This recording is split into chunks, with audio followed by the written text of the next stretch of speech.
Hey guys, welcome to our first flipped video lesson of the second half of Unit 2. The first half we talked about equations. This half we're going to talk about inequalities.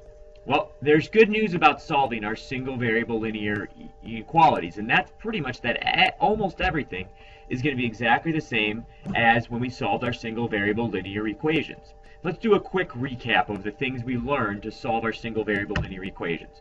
Right? We learned how to deal with fractions in our equations, with parentheses, with like terms on the same side, with variable terms on both sides. With our two-step equations, we cancel the constant, we cancel the coefficient, and we would have our solution. Right? Here's a quick recap of a problem here.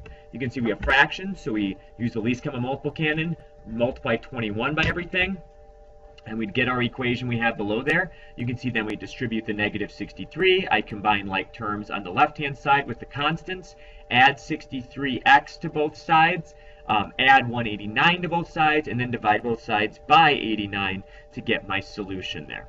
We're going to be taking all of these skills and we're carrying them into our linear inequalities. However, there will be some differences now that we're dealing with expressions being not equal to each other rather than equal to each other. First thing we've got to talk about is a new symbol or set of symbols, because we can't use an equal sign anymore because the right hand and left hand side aren't going to be equal. Here are our four symbols. Maybe they're not new to you, but if they are, go ahead and take a second and write these down. Make sure they're in your notes so you can recognize them. We have greater than and less than. We have greater than or equal to and less than or equal to. An easy way to remember the names is we read from left to right. So as you're reading an inequality and you hit the inequality symbol, if you hit the open, the big end first, the greater side, that's a greater than. If you hit the closed end or the smaller side, that's the less than symbol first. So let's think about our inequality here. X is greater than 7. As I go from left to right, I hit the open end first, so I know that that's greater than 7. What numbers could make that true? Well, there's a lot of them, right? 8, 9, 10, 14, 74, 912, 1034, 3690, and the list could just keep going. Well, how many numbers could it keep going for? How many numbers could I put in for x, substitute for x, to make this inequality true? And the answer is an infinite amount of numbers. Now, if you remember, that was our definition of a solution, something that makes an equation true. Well, we're going to carry that same definition with inequalities. A solution to an inequality is anything that makes our inequality true, that makes the statement correct. In this case, it's not that the sides are equal to each other, it's that the left-hand side is going to be greater than the right-hand side. And what we're dealing with when we have our solutions of our inequalities, we're not just going to have one or two solutions now. We're going to have an infinite number of solutions for any inequality that we solve. This is not a special situation like it was with our equations. This is now kind of the normal solution set that we're going to have. Also, our method for finding our solutions is going to remain the same. Isolate the variable. Remember, all the steps that we talked about just on the last slide, that's going to be the same stuff we're doing now. Well, this leads us into our two big differences in actually solving our single variable linear inequalities. The first difference, if you multiply or divide a negative number on each side of an inequality, you must ... Well, let's take a look at an example before we finish this sentence here. So if I have the inequality negative 5x is greater than 25, and I divide both sides by negative 5, like we did in our last part of the unit, we get x is greater than negative 5. This means 1 should be a solution because 1 is greater than negative 5. But when I substitute 1 back in for x, notice I get that negative 5 is greater than 25. That's not a true statement. So what that tells us is 1 can't be a solution. So there has to be something we need to do in this situation because solving it like we did in the first part of the unit isn't giving us a solution. Well, let's look what happens when we change something with our inequality sign. So when I divided by negative 5, notice the greater than symbol changed there. This now tells me that x is less than negative 5. So negative 6 would be a solution. Well, let's check it out here. We plug negative 6 in. 30 is greater than 25. That's true, which means 6 is a solution. So what happened here? What did we have to do to make sure we ended up with a solution in this situation when we divided both sides by a negative? we had to flip the inequality sign. This is the most often forgotten about step in solving our single variable linear inequality. So please, please, please really stick this in your brain, shove it in there, file it away so it doesn't get out, and remember this difference here. Okay, our second big difference is that now that we have an infinite number of solutions, we are going to be representing our solutions in the form of a graph.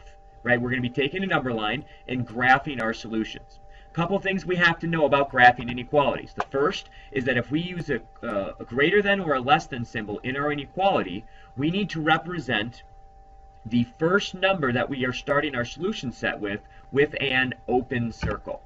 Okay, we can see we put an open circle at 5. If x is greater than 5, so then I drew an arrow going to the right to the numbers that are greater than 5. Now, what does this open circle mean? Well, this open circle means that 5 is where we start our solution set, but 5 is not included in our solution set. 5 is not a solution to this inequality here. I'm sorry, guys. This comes up every time, and I don't know how to make it go away for good. But 5 is not part of our solution. Well, what happens if we have a greater than or equal to or less than or equal to, such as x is less than or equal to -3? Well, now we're going to put a closed circle at -3. And we went to the left because we're looking for the numbers that are less than -3. What the closed circle means is not only are we starting at that value, but that value is included in our solutions.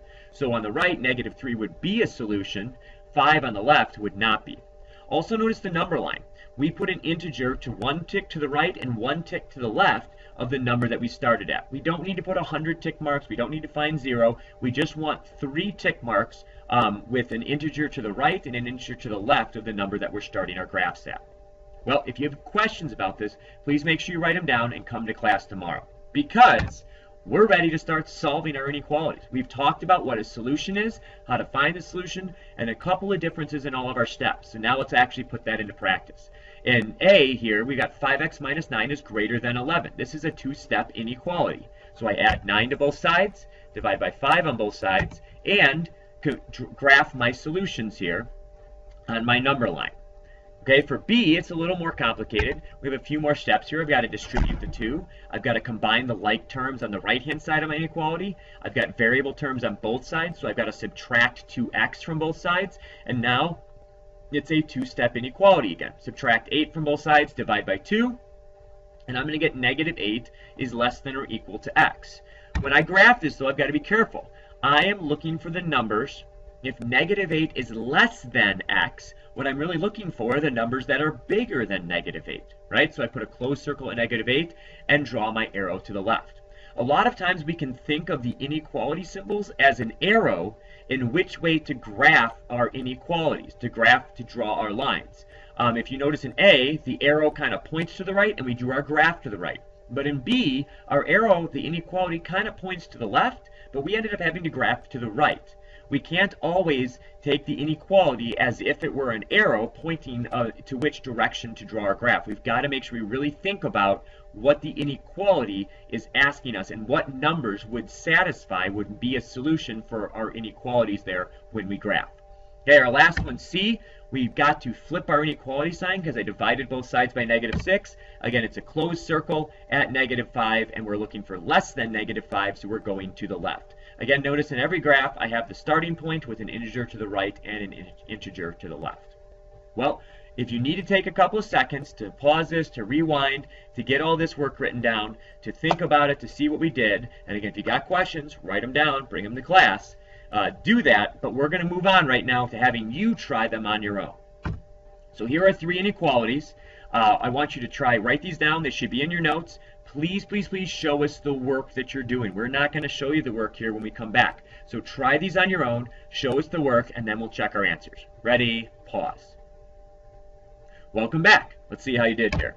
So the first one we should have gotten h is less than or equal to -5, and we can see the correct graph there. And the second one we should have gotten x is greater than 3, and we can see the graph of those solutions. And then our last one, I added an extra one step here. We need to get rid of the fractions by multiplying by 35, which is our least common multiple. And then I would end up with a fraction here. K is less than -151 over 115. Now, when we're trying to put this on a number line, I'm okay with us putting this as a decimal to know where this should go. This is negative 1.31 as a decimal, which means it would go in between the integers negative 1 and negative 2. Notice the number, the tick mark to the right and the left, are not decimals, they're integers, right? And since it's less than, and we're in an open circle going to the left there. Well, that brings us to the end of our video.